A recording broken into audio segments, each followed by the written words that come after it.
Hey guys, so today we have a bit of a story about an influencer who is extremely entitled, and that probably comes from the fact that she married a billionaire. Subscribe, hit the bell, like, comment for engagement. Let's just get into it. So we're talking about Katherine, who goes by Lost Etiquette on TikTok. Currently, Katherine Drisk on Instagram, which is her middle name. There's a story to go with that, so I'm gonna get into that in a minute.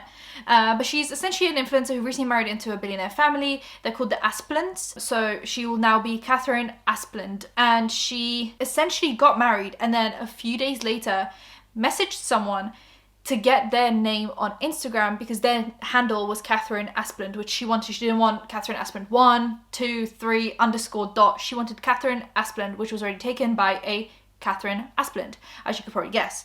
So she messaged someone and they posted on Reddit, and then it was discovered who it was. So this was posted in New York City influencer Snark, and it just said, Katherine Drisk Asplundh harassing me. They posted the screenshots of the conversation.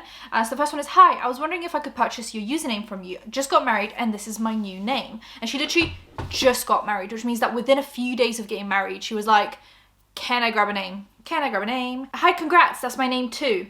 I just googled and it said selling my username would get me banned from Instagram. And then she says, I purchased my username in the past. Actually, that's not true. I mean, just because you did something doesn't mean that you're not going to get banned for it. People do a lot of things that can get them banned because maybe they don't know or they are willing to take the risk, essentially. But yes, people do sell Instagram handles. Celebrities do it all the time.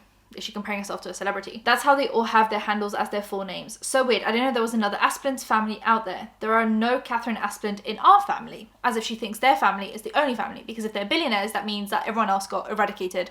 Why is there a fly flying around here? Oh, get away from me. Even though I just found out, people are saying that essentially it's like a common name in Sweden, sometimes without an H, sometimes with an H. I don't know. Essentially, if you're outside of America, you're gonna find another Asplundh. Apparently, maybe in America there is another Asplundh family, but everywhere else there is. And it's like, does it matter if there is another Asplundh family? She's almost trying to insinuate that, like, if this isn't your name and you're not in that family, you have no right to that name. And then before the girl even has a chance to respond, she sends another message.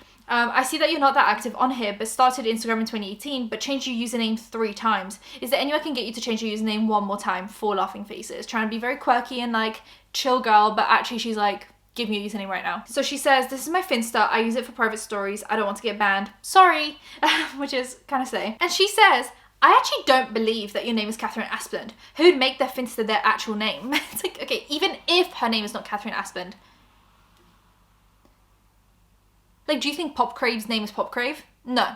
So like anyone can make the Instagram name whatever it is. It's not a passport where you have to give your actual legal name. It's Instagram. It's a social media platform. Your TikTok handle is Lost Etiquette. Is your first name Lost and your second name Etiquette?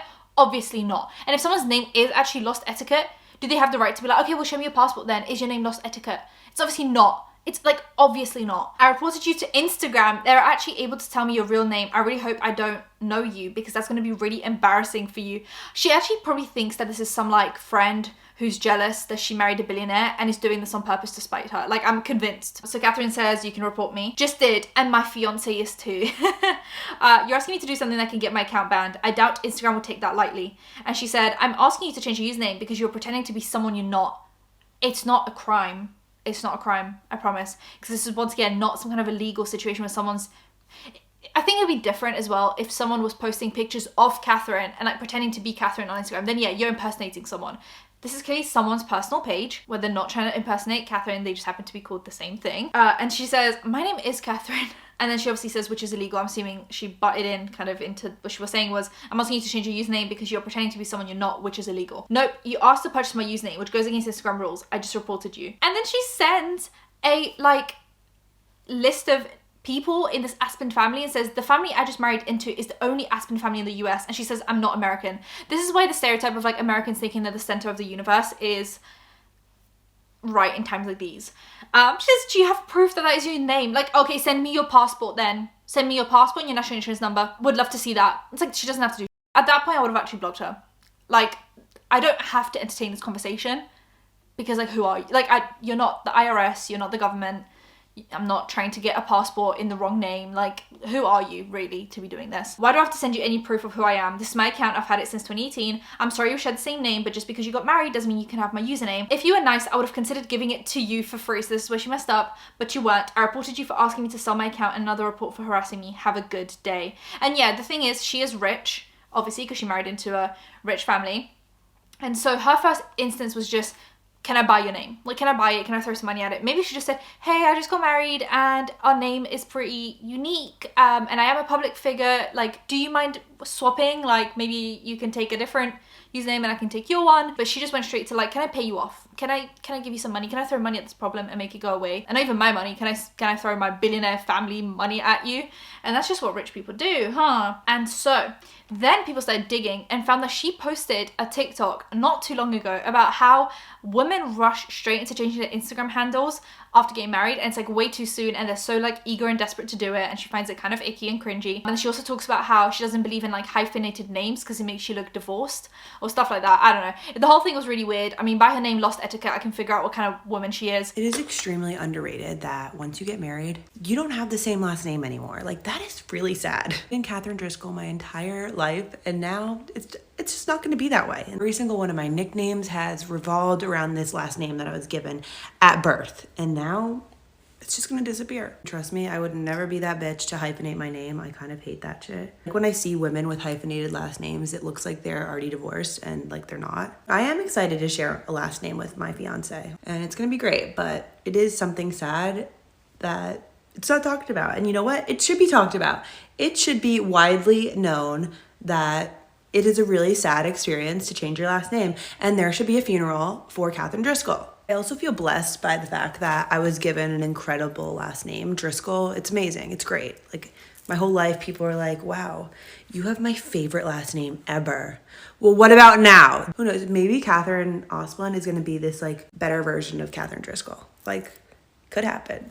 Might just happen. Something else that low-key bothers me is when girls get married and it's not even like 10 minutes after they're like do their vows. Like, they're like, oh, go on my Instagram. Let me change my last name already. I'm probably gonna wait a couple months. I don't know. I just think it's like a little bit a lot when I see girls change it like before I even knew they were fucking married. Like, chill. I like Cabot's last name. I think it's a really, really nice last name. Also, thank the fucking Lord that I have 4 older brothers that will carry on the Driscoll name for probably until the end of the world. No, but on a real note, it's not sad if you hate your last name. Like, if you hate your last name, it's like the best day of your life. And actually, I do get it if you change your last name on Instagram 5 minutes after you say your vows. If your last name sucks, change it before you're married, girl. Okay.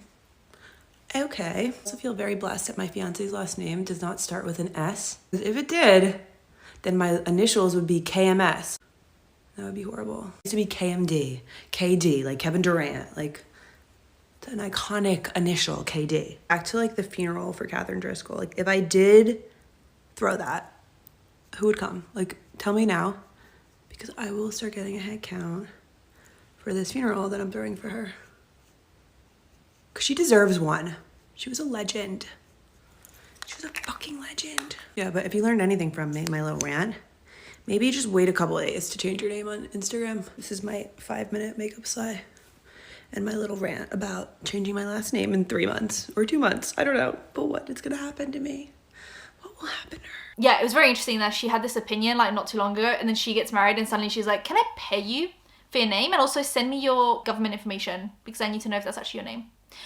Which is ridiculous, obviously. She did end up turning off her comments on TikTok and limited her comments on Instagram because obviously people are sending her hate. However, there are also people taking alternative names on Instagram that are kind of similar to hers, so she can't have them. And there is a TikToker talking about basically this whole situation, Nikki Mack. So she essentially posted like all the screenshots, and she posted just a few extra bits and bobs about it, about kind of people that know her personally, saying that she's like someone that would do this. So this comment sheds light on how these families treat others who service them or work for them or are less than them in their opinion.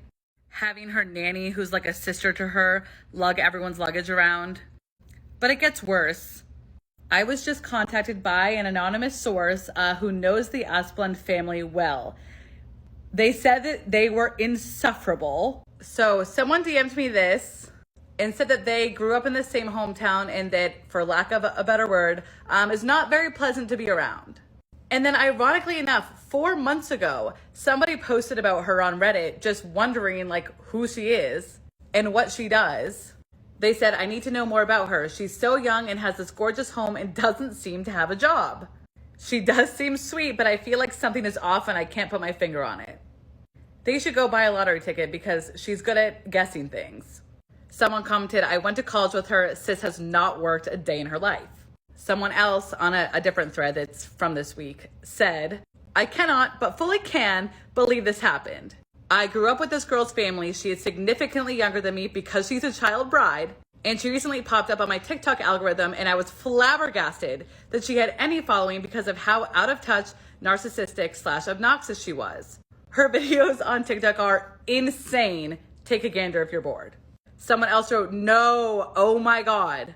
I have considered posting about this chick on here for so long. Her TikToks are intolerable. I grew up in the same town as her family. They are extremely wealthy and she is extremely young. All of her TikToks are filled with delusion and advice as if she knows everything about life. I was just showing my mom her wedding TikToks saying how I couldn't believe how no one was commenting negatively about how narcissistic this human being is. And now this. I've gotten some more information, but I want to do my own research before talking about it to make sure these aren't just like rumors and stuff of like who she's connected to and this and that. But if you have any stories, feel free to share. My DMs are open. Well, the requests are. But also about how there are people taking all different versions of Katherine Asplundh on Instagram, so she can't have them. So for example, someone took Katherine D. Asplundh, obviously Drisk, so that she can't like do anything about it.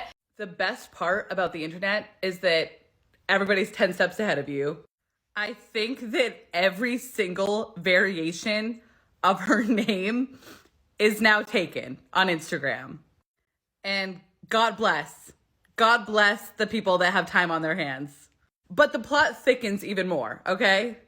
Katherine is so unable to like wrap her head around the fact that someone else in this world of, what is it now, 8 billion people can share her name, that she is convinced it is a conspiracy against her personally.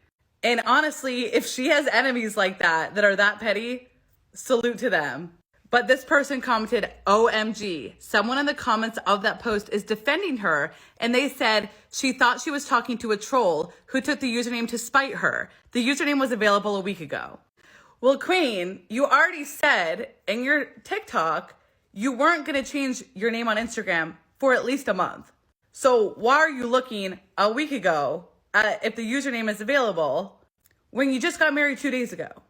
Either way, whether it was a happy accident or a petty ass enemy, like hats off. Now, people also dug into the new family that she was married into, which I don't know if they're going to be too happy about, to figure out that they are having some legal issues and they had to pay out 18 million in damages because they were running their business poorly by hiring and then like rehiring and firing people that didn't have legal rights to work in the US and stuff like that. And so, yeah, I don't think that family wants to be put in the spotlight. Billionaires tend to not want to be in the spotlight unless you're like Elon Musk or Jeff Bezos, who are people that obviously relish in that whole thing. There are a lot of billionaire families that you never hear of because they'd rather not be in the spotlight so they can keep on doing things to help them keep their billionaire status, which are not very ethical sometimes. And so yeah, I don't think they're going to be too happy that she put their family in the spotlight because she wanted an Instagram handle. But they were recently involved in a huge lawsuit. Asplundh Tree Experts Co. pays largest civil settlement agreement ever levied by ICE. Asplundh Tree Experts Co., one of the largest privately held companies in the United States, pleaded guilty today in unlawfully employing aliens in connection with a scheme in which the highest levels of Asplundh management remained willfully blind while lower-level managers hired and rehired employees they knew to be ineligible to work in the United States. Following the guilty plea hearing today, which was in 2017, Asplundh was sentenced to pay a forfeiture money judgment in the amount of $80 million. Well, you are what you marry into. But that is basically the short but sweet story today. Let me know what you guys think. Subscribe with the bell icon for engagement. I'll see you guys in my next one. Bye, guys.